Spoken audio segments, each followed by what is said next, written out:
కూటమి ప్రభుత్వం కొలువైన వెంటనే ఇచ్చిన హామీ మేరకు మెగా డిఎస్సిపై తొలి సంతకం చేశారు సీఎం చంద్రబాబు.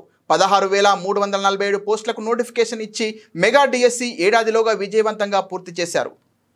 హయాంలో డిఎస్సి నిర్వహించారు. ఆ తర్వాత వచ్చిన వైసీపీ ప్రభుత్వం 5 ఏళ్లలో ఒక్క టీచర్ నియామకమూ చేయలేదు. ఇన్నేళ్లకు మళ్లీ డిఎస్సి పరీక్షల నిర్వహణ విజయవంతంగా పూర్తయింది.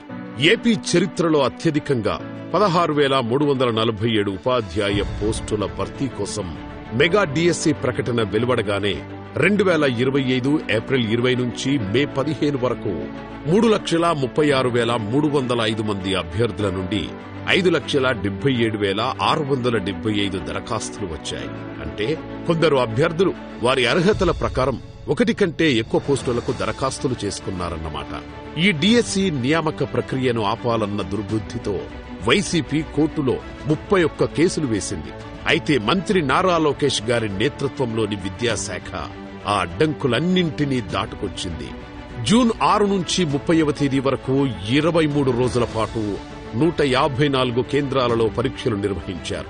ఇందుకు ఇతర రాష్ట్రాల అభ్యర్థుల కోసం 17 కేంద్రాలను తెలంగాణ, కర్ణాటక, తమిళనాడు, ఒడిశా రాష్ట్రాలలో కూడా ఏర్పాటు చేశారు. ఎక్కడ అవాంఛనీయ ఘటనలు జరగకుండా పరీక్షా కేంద్రాల వద్ద భారీ భద్రత ఏర్పాట్లు చేశారు. మరోవైపు డిఎస్సి పరీక్షలు రాస్తున్న అభ్యర్థులందరికీ సీఎం చంద్రబాబు, మంత్రి లోకేష్ శుభాకాంక్షలు తెలిపి వారిని ఉత్తేజపరిచారు. పరీక్షలు ప్రశాంతంగా ముగిశాయి. ఇది సువర్ణాక్షరాలతో లిఖించదగిన చరిత్ర. అదీ కాకుండా ఎస్సీ వర్గీకరణ జరిగాక ఆ వర్గీకరణను అమలు చేస్తూ మొదటిసారి చేపట్టిన నియామక ప్రక్రియ ఈ మెగా డిఎస్సి.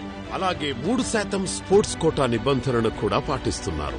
ఈ మెగా డిఎస్సి మంత్రి నారా లోకేష్ గారి సంకల్పానికి నిదర్శనం. ఇకపై ఏటా డిఎస్సి ప్రక్రియ ఉంటుందని లోకేష్ గారు హామీ ఇస్తున్నారు.